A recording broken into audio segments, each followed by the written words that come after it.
السلام علیکم ورحمۃ اللہ وبرکاتہ۔ الحمد للہ الذی ہدانا لہذا وما كنا لنہتدی لولا ان ہدانا اللہ۔ اللہم صلی علی محمد وعلی آل محمد کما صلیت علی ابراہیم وعلی آل ابراہیم انک حمید مجید۔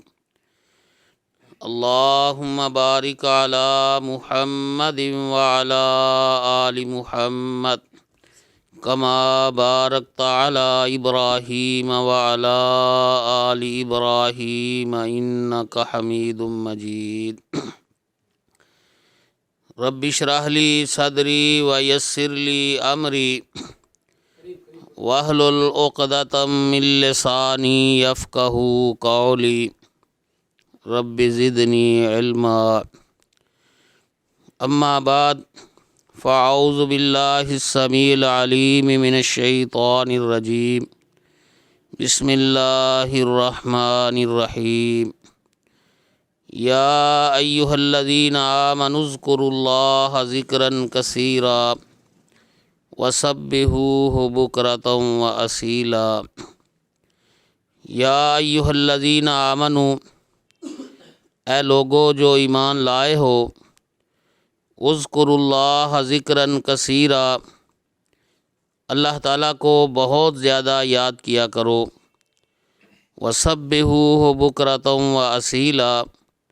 اور صبح و شام اس اللہ تعالیٰ کی تسبیح پاکیزگی بیان کیا کرو۔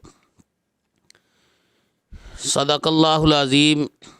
وصدق رسولہ النبی الکریم، اما بعد۔ ہر قسم کی حمد و ثنا اللہ وحدہ لا شریک کے لیے خاص ہے کہ جو خالق و مالک، ساری کائنات کا مشکل کشا اور حاجت روا ہے۔ درود و سلام امام الانبیاء سید الرسل سید کل کائنات جناب محمد الرسول اللہ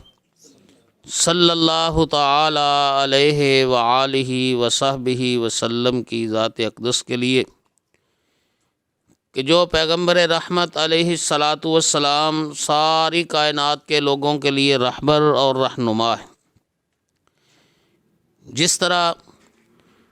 اللہ وحدہ لا شریک کے علاوہ کسی دوسرے کی عبادت کرنا حرام ہے، بعین ہی امام کائنات جناب محمد الرسول اللہ صلی اللہ تعالی علیہ وآلہ وصحبہ وسلم کی ذات اقدس کے علاوہ مخلوق میں سے کسی دوسرے کی غیر مشروع طور پر اطاعت اور فرما برداری کرنا بھی حرام ہے۔ مختصر حمد و صلوات کے بعد سامعین و ناظرین حضرات، اللہ تعالیٰ نے ہر انسان کو اس لیے دنیا میں بھیجا اور پیدا کیا ہے کہ انسان اس دنیا میں رہ کر اللہ تعالیٰ کی عبادت کرے۔ وما خلقت الجن والانس الا لیعبدون، کہ انسان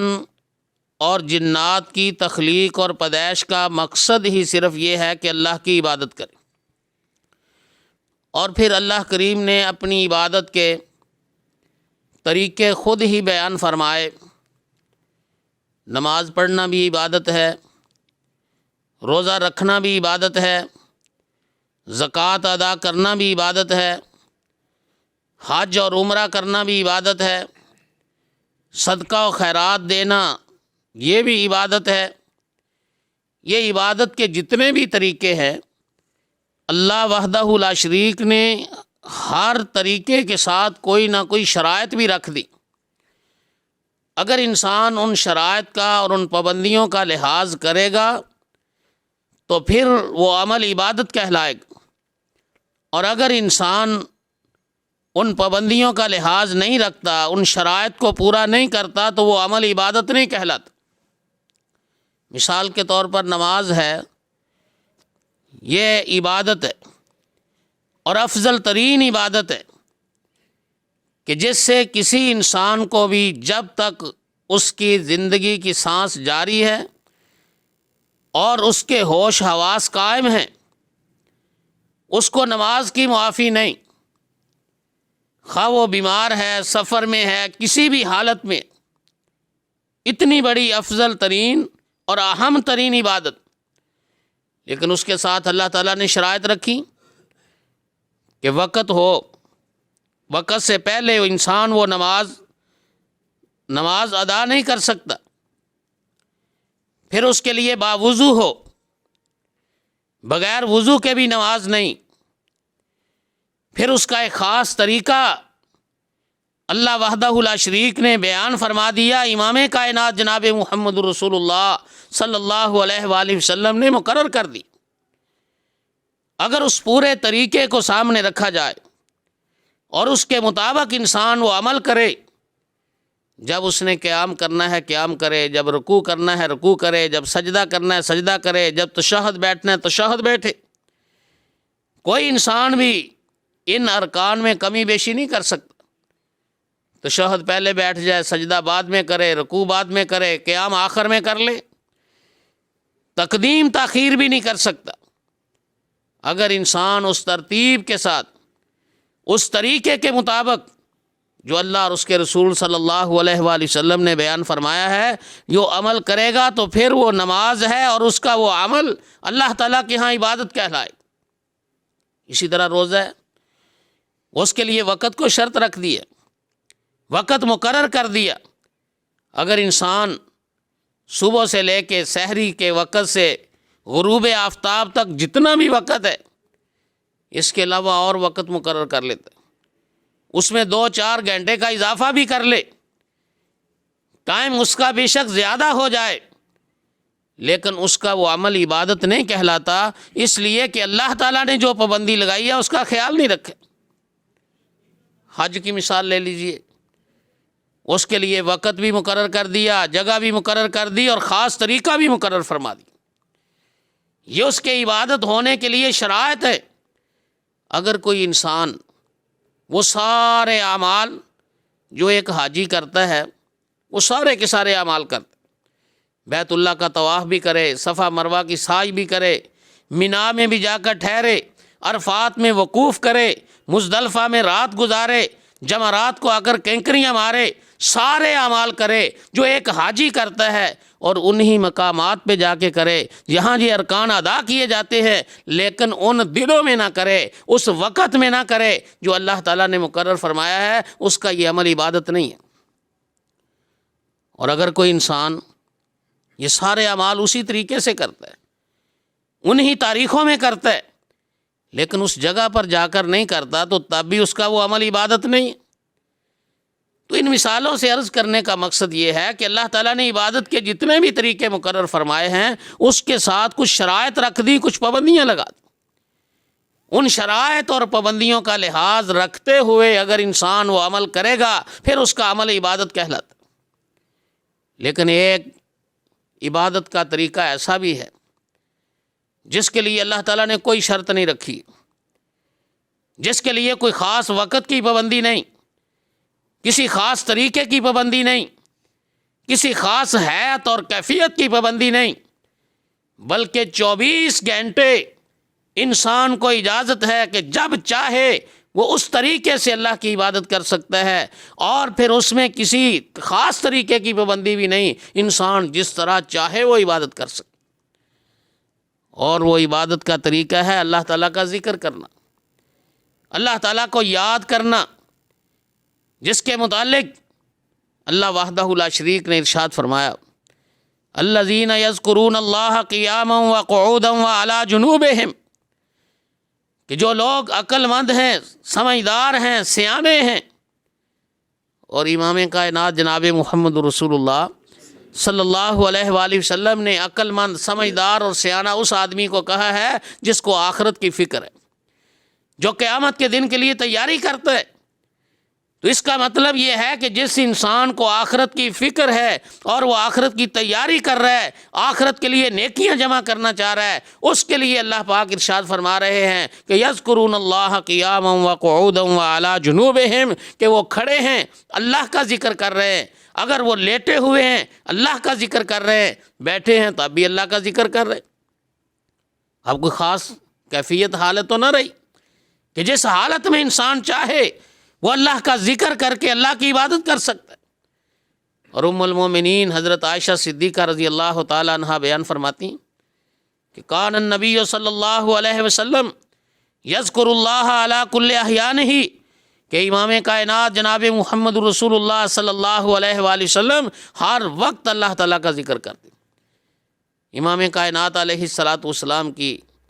حیات طیبہ کو دیکھیں، آپ کی زندگی مبارک کا مطالعہ کریں، آپ سونے کی تیاری میں ہیں تو اللہ کا ذکر کر رہے ہیں،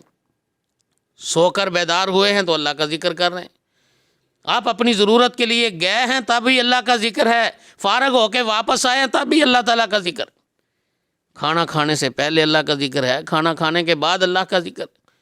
عبادت کے لیے آپ نے تیاری کی، وضو سے پہلے اللہ کا ذکر ہے، وضو کرنے کے بعد اللہ تعالیٰ کا ذکر ہے، اور نماز ساری کی ساری اللہ تعالیٰ کا ذکر ہے۔ تو ہر وقت ہر لمحے آپ صلی اللہ علیہ وآلہ وسلم اللہ تعالیٰ کی عبادت کرتے تھے۔ اس کا مطلب یہ ہے کہ اس عبادت کے لیے، اللہ کا ذکر کرنے کے لیے کوئی خاص وقت مقرر نہیں، انسان 24 گھنٹوں میں جب چاہے اسی وقت اس طریقے سے اللہ کی عبادت کر سکتا۔ اور یہ اللہ تعالیٰ کا ذکر کرنا، رسول پاک صلی اللہ علیہ وآلہ وسلم نے اس کو زندہ دل کے ساتھ تشبیہ اور تمثیل سے بیان فرمایا جو اللہ تعالیٰ کا ذکر کرتا ہے اس کی مثال ایسی ہے کہ جیسے کوئی زندہ آدمی ہوتا ہے، اور جو اللہ کا ذکر نہیں کرتا وہ ایسے ہی ہے جیسے کوئی مردہ آدمی ہوتا ہے، جیسے میت سے کسی کو کوئی فائدہ نہیں، اس طرح اس بندے سے جو اللہ کا ذکر نہیں کرتا، اللہ کی عبادت نہیں کرتا، وہ اس کی زندگی بیکار ہے، اس کو کوئی فائدہ نہیں اس سے ہو رہا۔ اور پھر یہ اللہ تعالیٰ کا ذکر کرنے کے آخرت میں اللہ تعالیٰ نے اس کا بہت سارا اجر اور ثواب رکھا۔ آخرت میں اللہ وحدہ لا شریک نے اس کے لیے بہت سارے بدلے رکھے ہیں ذکر کرنے والے کے لیے، لیکن میں اس پروگرام میں صرف احباب کی خدمت میں یہ بات عرض کرنا چاہتا ہوں کہ اللہ تعالیٰ کا ذکر کرنے کے اس دنیا میں بھی بہت سارے فائدے، جو آخرت کے فائدوں میں کوئی کمی نہیں لاتے، آخرت کے فائدے اسی طرح انسان کے لیے محفوظ ہیں، کیونکہ اللہ تعالیٰ نے ارشاد فرمایا ان اللہ لا یضیع اجر المحسنین، جو انسان نیکی کرتا ہے اللہ تعالیٰ اس کے اجر کو ضائع نہیں کرتے، اس کا اجر تو محفوظ ہو جاتا ہے، اور اللہ وحدہ لا شریک اس کو قیامت کے دن اس کا بدلہ دیں گے، انما توفون اجورکم یوم القیامہ۔ لیکن یہ اللہ کا ذکر کرنے سے دنیا میں بہت سارے فائدے، رسول اللہ صلی اللہ علیہ وآلہ وسلم نے ارشاد فرمایا کہ جو انسان بھی صبح کی نماز کے بعد صبح کے وقت 3 دفعہ یہ کلمہ کہتا ہے اعوذ بکلمات اللہ التامات من شر ما خلق، اللہ وحدہ لا شریک شام تک اس آدمی کی حفاظت فرماتے ہیں اور وہ ہر قسم کی موذی چیز سے محفوظ رہتا ہے، سانپ، بچھو، کتا، کوئی اور درندہ، کوئی ایسا کیڑا مکوڑا کہ جو اس کو کوئی تکلیف دے سکتا ہے، کوئی زہریلا جانور جو اس انسان کی زندگی کے لیے خطرہ بن سکتا ہے، یا پھر کوئی انسان کسی دوسرے انسان کو نقصان پہنچا سکتا ہے، اللہ وحدہ لا شریک اس انسان کو محفوظ کر لے۔ اس میں روڈ ایکسیڈنٹ بھی ہے، اس میں ناجائز مقدمات بھی ہیں، اس میں اور بھی ایسی کوئی بھی عمل اور چیز کہ جو انسان کے لیے پریشانی کا باعث ہو سکتی، اللہ تعالیٰ اس انسان کو اس سے محفوظ فرما لیتے ہیں۔ اور فرمایا جو مغرب کی نماز کے بعد شام کو 3 دفعہ یہ کلمہ کہتا ہے، صبح تک اللہ تعالیٰ کی حفاظت میں ہو جاتا ہے، اللہ وحدہ لا شریک صبح تک اس کو ہر قسم کی موذی چیز سے محفوظ کر لیتے ہیں۔ اب یہ کتنا بڑا اس دنیا میں فائدہ ہے، آخرت میں اس کا جو اجر ہے، آخرت میں جو اس کا ثواب ہے وہ تو اللہ تعالیٰ کے ہاں محفوظ ہے، لیکن دنیا میں اس کا کتنا سارا فائدہ ہے۔ اسی طرح امام کائنات علیہ الصلاۃ والسلام نے ارشاد فرمایا جو آدمی صبح کے وقت 3 دفعہ یہ کلمہ کہتا ہے، بسم اللہ الذی لا یضر مع اسمہ شیء فی الارض ولا فی السماء وہو السمیع العلیم، اللہ وحدہ لا شریک شام تک اس انسان کو ہر قسم کی اچانک مصیبت سے محفوظ رکھتے، اور اچانک مصیبت سے مراد کوئی بھی ایسی پریشانی، کوئی بھی ایسی تکلیف، کوئی بھی ایسا دکھ کہ جس کا انسان نے پہلے سے تصور نہیں کیا، انسان کی سوچ ہی نہیں ہے، انسان کے وہم و گمان میں بھی نہیں ہے کہ یہ مصیبت مجھ پر آ سکتی ہے، اللہ وحدہ لا شریک ایسی مصیبتوں سے، ایسی پریشانیوں سے اور ایسے حادثات سے اس انسان کو محفوظ رکھتے۔ اب آج کے دور میں یہ اچانک مصیبتوں میں سے کیا ہے؟ کسی کو فالج ہو جانا، کسی کو ہارٹ اٹیک ہو جانا، کسی کے دماغ کی شریان پھٹ جانا، کسی کے ساتھ روڈ ایکسیڈنٹ ہو جانا،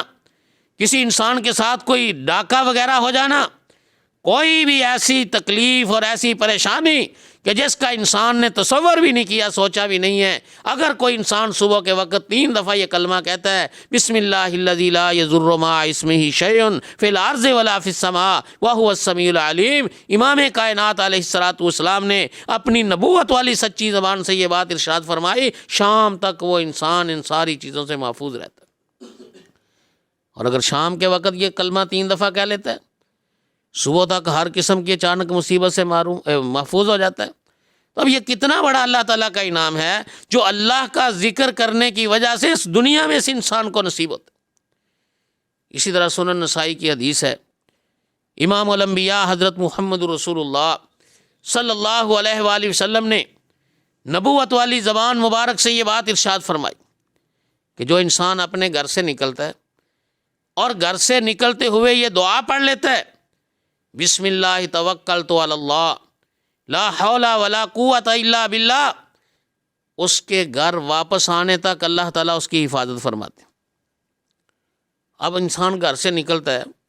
وہ بازار میں جا رہا ہے، مارکیٹ میں جا رہا ہے، اپنے کسی کام کے لیے جا رہا ہے یا کسی لمبے سفر پر جا رہا ہے، اب کہاں کہاں وہ جائے گا، کتنا عرصہ وہاں رہے گا،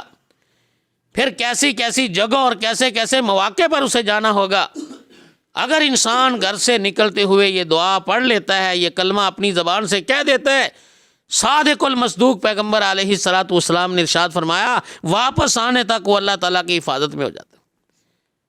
اب مارکیٹ میں گیا، اسے دھوکہ نہیں ہوگا، فراڈ نہیں ہوگا، ڈاکہ نہیں ہوگا، اس کی جیب جو ہے نا وہ نہیں کٹے گی، کوئی اور اس کے ساتھ ایسا معاملہ نہیں پیش آئے گا جو اس کے لیے پریشانی کا باعث ہو۔ بلکہ ایک روایت میں یہ بھی ہے کہ جب انسان یہ کلمہ کہہ لیتا ہے، شیطان اس سے پیچھے ہٹ جاتا ہے، کہتا ہے اب یہ انسان اللہ کی حفاظت میں ہو گیا ہے، اب میرا اس پر کوئی زور نہیں چل سکتا، میرا کوئی چارہ نہیں ہے، اب مجھے اس کے ساتھ کوئی ٹائم ضائع کرنے کا بھی فائدہ نہیں۔ تو میرے بھائیوں، اصلاً میں آپ احباب کی توجہ اس طرف دلانا چاہتا ہوں کہ اللہ کا ذکر کرنے سے اس دنیا میں بہت سارے فائدے، آخرت کا اجر، آخرت کا ثواب، جنت کی اس میں نعمتیں، جنت کے میں اس کے لیے اشجار اور درخت جو اللہ تعالیٰ اگاتے اور لگاتے ہیں، وہ اپنی جگہ پر ساری فضیلتیں اور سارے فضائل اور سارے اجر و ثواب اور سارے فوائد موجود ہیں۔ لیکن اللہ کا ذکر کرنے سے دنیا میں انسان کے لیے کتنے سارے فائدے۔ آخری بات عرض کرتا ہوں، انسان یہ دعائیں یاد کرے، صبح و شام کے اذکار کا انسان اہتمام کرے، جنات سے محفوظ رہے گا، جادو ٹونے کے اثرات سے محفوظ رہے گا، نظر بد سے انسان محفوظ رہے گا۔ اور اگر کوئی انسان یہ بڑی لمبی لمبی دعائیں نہیں یاد کر سکتا تو مارکیٹ میں یہ کارڈ کی شکل میں موجود ہیں، وہ انسان لے کے جیب میں رکھ سکتا ہے، اوپر سے دیکھ کر ان کو پڑھے، چھوٹی چھوٹی پاکٹ سائز کتابیں موجود ہیں، ان سے دیکھ کر پڑھ سکتا ہے، 2-4 دفعہ پڑھے گا، پھر اس کو یاد بھی ہو جائے گا۔ اور اگر کوئی پھر بھی یاد نہیں کر سکتا تو چھوٹے چھوٹے کلمات بھی ہیں، سبحان اللہ، الحمدللہ، اللہ اکبر، لا الہ الا اللہ، یہ لا حول ولا قوت الا باللہ، یہ تو ایسے کلمات ہیں کہ انسان ان کو آسانی سے یاد کر سکتا۔ اور پھر استغفر اللہ، یہ استغفار کرنا، استغفر اللہ کہنا، یہ تو ایسا کلمہ ہے کہ اللہ وحدہ لا شریک نے اس کے بہت سارے فائدے رکھے۔ قرآن مجید میں اللہ تعالیٰ نے یہ بات ارشاد فرمائی کہ حضرت نوح علیہ الصلاۃ والسلام نے اپنی قوم سے یہ بات کہی تھی، استغفروا ربکم انہ کان غفارا یرسل السماء علیکم مدرارا ویمددکم باموال وبنین ویجعل لکم جنات ویجعل لکم انہارا، کہ جو انسان استغفار کرتا ہے، استغفر اللہ کثرت سے کہتا ہے، اس کو اللہ وحدہ لا شریک 6 فائدے عطا فرماتے ہیں۔ ایک فائدہ اس کا آخرت میں ہے کہ اللہ تعالیٰ اس کے گناہ معاف فرما دے گا، اس کی غلطیاں معاف ہو جائیں گی۔ اب جب ہر وقت انسان استغفر اللہ کہتا رہتا ہے، اللہ پاک مجھے معاف فرما دے، اللہ تعالیٰ میں توبہ کرتا ہوں، میں تجھ سے معافی مانگتا ہوں، تو اللہ وحدہ لا شریک یقیناً اس کے گناہ معاف فرما دے۔ اور دنیا میں اس کو کیا فائدے ہیں؟ قحط سالی سے بچا رہے گا، بے اولاد ہے تو اللہ تعالیٰ اس کو اولاد عطا فرمائے گا، اولاد ہے تو اس کی اولاد فرما بردار بن جائے گی۔ اگر دنیا میں اس کے پاس مال اور دولت نہیں، غریب اور فقیر ہے، اس استغفار کی برکت سے اللہ پاک اس کو مال اور دولت سے نواز دے گا۔ اگر اس کے پاس مال اور دولت موجود ہے، اللہ کریم اس کے لیے مفید بنا دے گا۔ کتنے ایسے لوگ ہیں جن کے پاس مال اور دولت موجود ہے لیکن وہ اپنی اس دولت سے فائدہ نہیں اٹھا سکتے، کوئی سہولت نہیں لے سکتے، کسی ایسی بیماری میں مبتلا ہو جاتے ہیں، کسی ایسی پریشانی میں مبتلا ہو جاتے ہیں، ان کو دولت سے سکون نہیں ملتا۔ اگر استغفار کرے گا، اس کی دولت اس کے لیے مفید بن جائے گی اور اللہ وحدہ لا شریک اس کے رزق میں برکت فرما دے گا۔ یہ سارے فائدے انسان کو اس دنیا میں حاصل ہوتے ہیں۔ اس لیے آئیے اپنی زندگی میں استغفار کو لازم پکڑیے، کثرت سے اللہ سے معافی مانگیے، توبہ کیجئے، اور اللہ وحدہ لا شریک کا ہر وقت ذکر کرنے کی کوشش کیجئے کہ اللہ وحدہ لا شریک اس ذکر کے بدلے میں اس دنیا میں بھی انسان کو نوازتے ہیں، دنیا میں بھی انسان کو کئی ایک فائدے پہنچاتے ہیں، اور آخرت میں بھی اللہ پاک اس کی برکت سے اس کے درجات بلند کریں گے، اس کو جنت کی نعمتیں نصیب فرمائیں گے، اور جنت میں اللہ وحدہ لا شریک اس کو پھلدار اور پھولدار درختوں سے اور باغات سے نوازیں گے۔ اللہ تعالیٰ کے حضور دعا ہے اللہ وحدہ لا شریک مجھے بھی، آپ سب بھائیوں کو بھی قرآن و حدیث کو سمجھنے کی اور اس پہ کما حق و عمل کی توفیق عطا فرمائے۔ اقول قولی ھذا واستغفر اللہ لی ولکم ولسائر المؤمنین والمؤمنات۔